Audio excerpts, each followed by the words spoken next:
ဆိုင်ရလေချစ်တယ်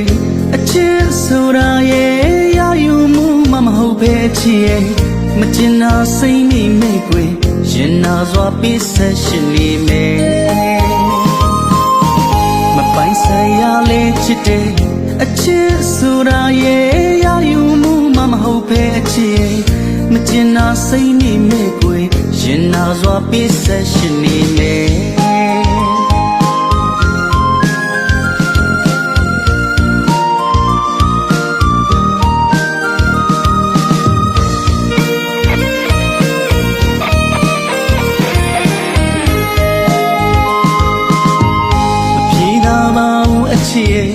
ဝေဒနာဒီလွန်ကြောင်းရဲ့တစ်ဖက်တည်းအချစ်မို့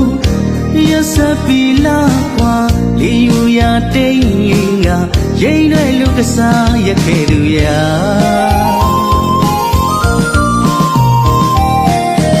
အချစ်ကိုစားတင်လို့သာရဲ့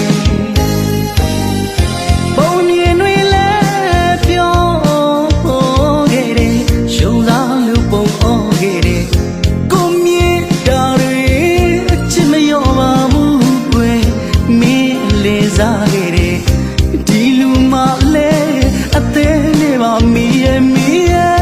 ခံစားတတ်တဲ့နှလုံးသားလေးတော့အာနာတင်ပါရဲ့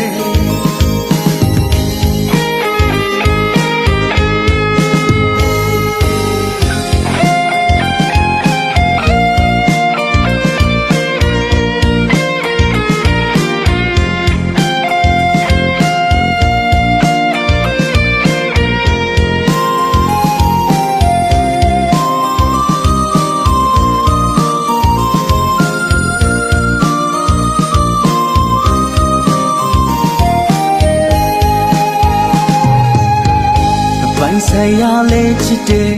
အချစ်ဆိုတာရဲ့ရယူမှုမမဟုတ်ပဲချစ်ရဲ့မကျင်နာစိမ့်မိမိကွယ်ရင်နာစွာပေးဆက်ရှင်နေမယ်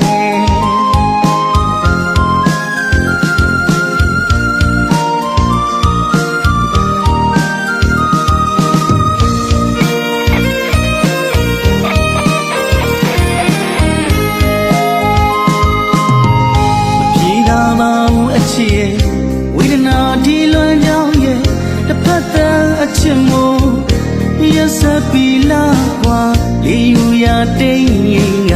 ရိမ့်တဲ့လူကစားရခဲ့သူရာ